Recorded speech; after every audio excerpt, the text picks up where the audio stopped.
ਸਤਿ ਸ਼੍ਰੀ ਅਕਾਲ ਦੋਸਤੋ, YouTube ਦੇ ਚੈਨਲ ਸੈਣੀ ਕੈਫੇ ਬੜੌਰ ਵਿੱਚ ਤੁਹਾਡਾ ਸਵਾਗਤ ਹੈ।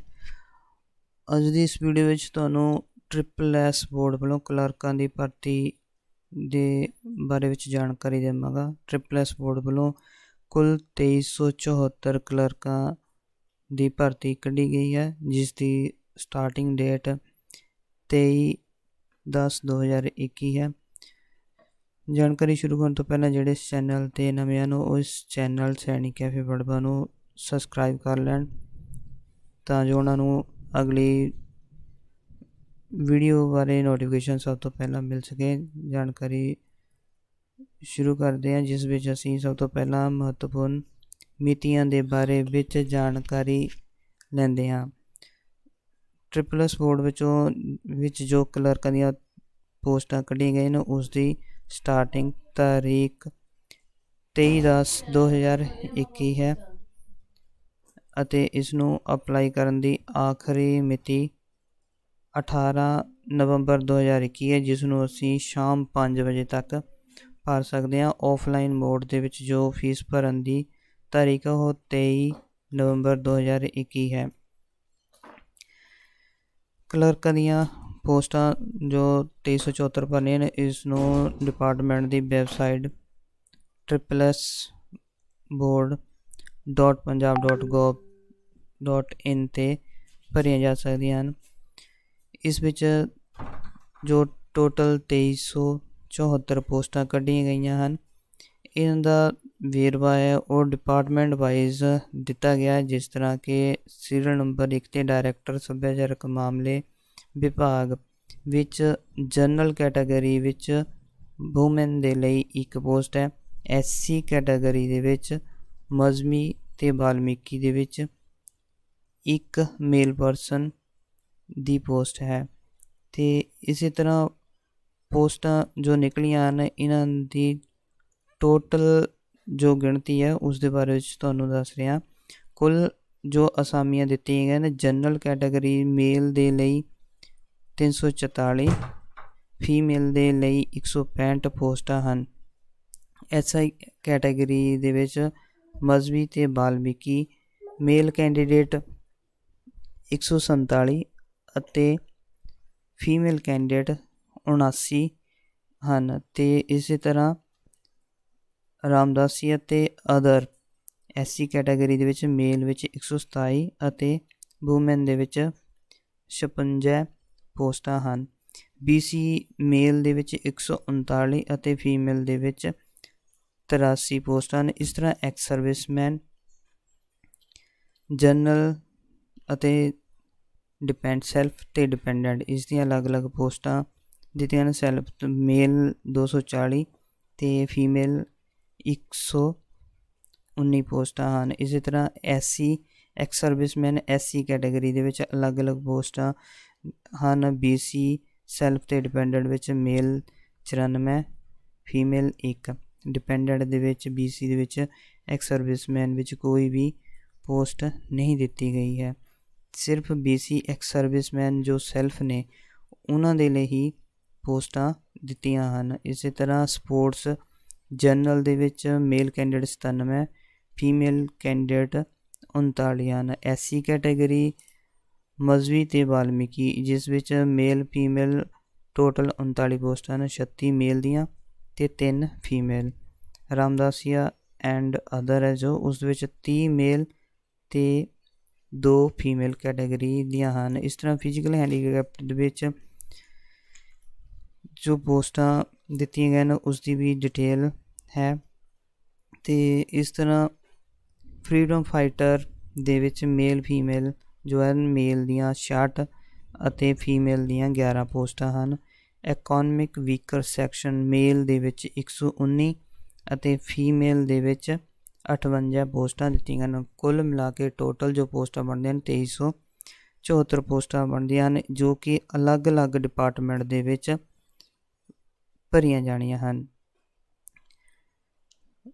ਇਸ ਤੋਂ ਅੱਗੇ ਚੱਲਦੇ ਹਾਂ, ਜੋ ਇਹ ਪੋਸਟਾਂ ਅਲੱਗ-ਅਲੱਗ ਵਿਭਾਗਾਂ ਦੇ ਵਿੱਚ ਕਰੀਆਂ ਜਾਣੀਆਂ ਹਨ। ਇਸ ਦੇ ਲਈ ਐਜੂਕੇਸ਼ਨ ਕੁਆਲੀਫਿਕੇਸ਼ਨ ਗ੍ਰੈਜੂਏਸ਼ਨ ਹੈ, ਜਿਸ ਦੇ ਵਿੱਚ ਪੰਜਾਬੀ ਅਤੇ ਅੰਗਰੇਜ਼ੀ ਦੇ ਵਿੱਚ ਟਾਈਪਿੰਗ ਟੈਸਟ ਲਿਆ ਜਾਣਾ ਹੈ ਅਤੇ ਟਾਈਪਿੰਗ ਟੈਸਟ ਕਲੀਅਰ ਕਰਨਾ ਬਹੁਤ ਜ਼ਰੂਰੀ ਵੀ ਹੋਵੇਗਾ। ਅਸਾਮੀਆਂ ਦੀ ਕੈਟਾਗਰੀ ਕੋਡ ਹੈ ਉਹ ਜਦੋਂ ਤੁਸੀਂ ਫਿਲ ਕਰਨਾ ਨੂੰ ਉਸ ਵਿੱਚ ਜਨਰਲ ਕੈਟਾਗਰੀ ਦਾ ਕੋਡ 101, EWS ਜਨਰਲ ਦਾ 102, SC ਮਜ਼੍ਹਬੀ ਅਤੇ ਬਾਲਮੀਕੀ 103। ਇਸ ਤਰ੍ਹਾਂ ਅਲੱਗ-ਅਲੱਗ ਕੈਟਾਗਰੀਆਂ ਦੇ ਜੋ ਕੋਡ ਹੈ ਉਹਨਾਂ ਨੂੰ ਧਿਆਨ ਦੇ ਨਾਲ ਤੁਸੀਂ ਫਿਲ ਕਰਨਾ ਹੈ। ਤਨਖਾਹ ਬਾਰੇ ਗੱਲ ਕਰਦੇ ਹਾਂ।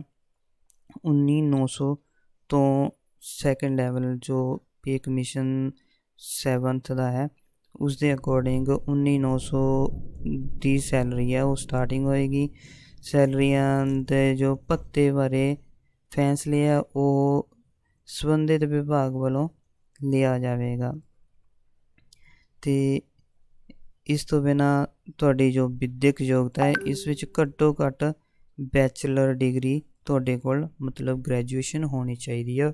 ਉਹ ਕਿਸੇ ਵੀ ਸਟਰੀਮ ਵਿੱਚ ਹੋਵੇ, ਚਾਹੇ ਉਹ BSc ਹੈ, ਚਾਹੇ BCom ਹੈ, ਚਾਹੇ ਸਿੰਪਲ BA ਹੈ।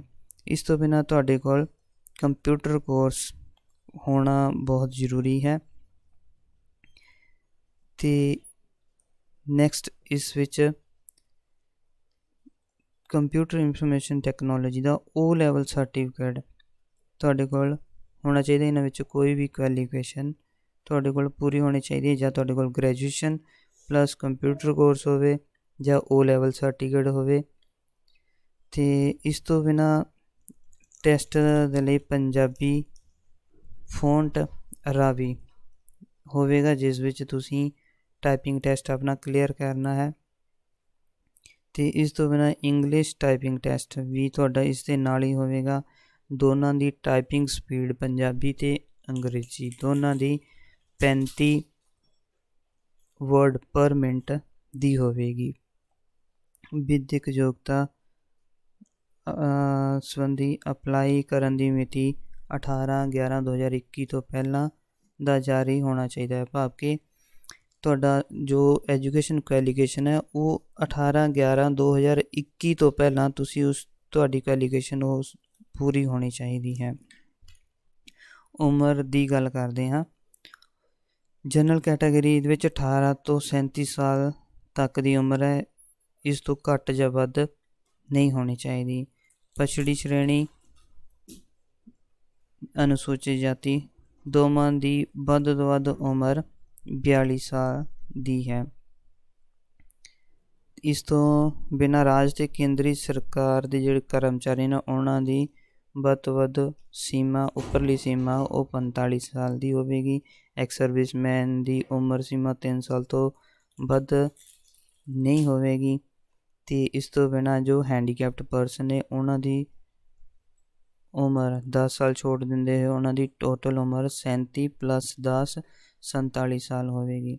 ਇਸ ਤਰ੍ਹਾਂ ਵੱਖ-ਵੱਖ ਕੈਟਾਗਰੀਆਂ ਦੇ ਵਿੱਚ ਵੱਖ-ਵੱਖ ਉਮਰ ਦਾ ਜੋ ਡਿਟੇਲ ਦਿੱਤੀ ਗਈ ਹੈ ਉਸ ਦੇ ਅਕੋਰਡਿੰਗ ਅਸੀਂ ਆਪਣੀ ਉਮਰ ਨੂੰ ਨਿਰਧਾਰਿਤ ਕਰ ਸਕਦੇ ਹਾਂ ਅਤੇ ਚੈੱਕ ਕਰ ਸਕਦੇ ਕਿ ਅਸੀਂ ਉਸ ਦੇ ਲਈ ਉਮਰ ਦੇ ਅਕੋਰਡਿੰਗ ਐਲੀਜੀਬਲ ਹਾਂ ਜਾਂ ਨਹੀਂ। ਨੈਕਸਟ ਫੀਸ ਸੰਬੰਧੀ ਵੇਰਵਾ।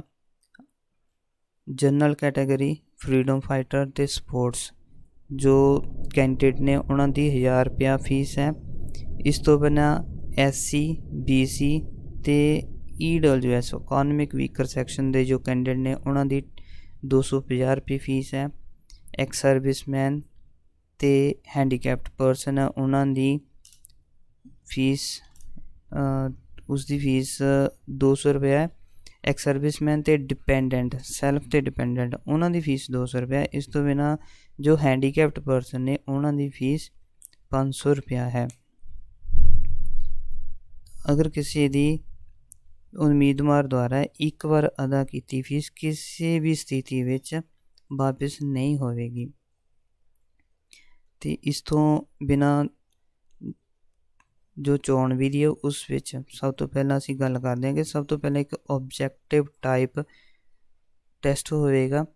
ਲਿਖਤੀ ਪ੍ਰੀਖਿਆ ਹੋਏਗੀ ਜਿਸ ਵਿੱਚ ਘੱਟ ਤੋਂ ਘੱਟ 40% ਨੰਬਰ ਹੋਣੇ ਜ਼ਰੂਰੀ ਹਨ।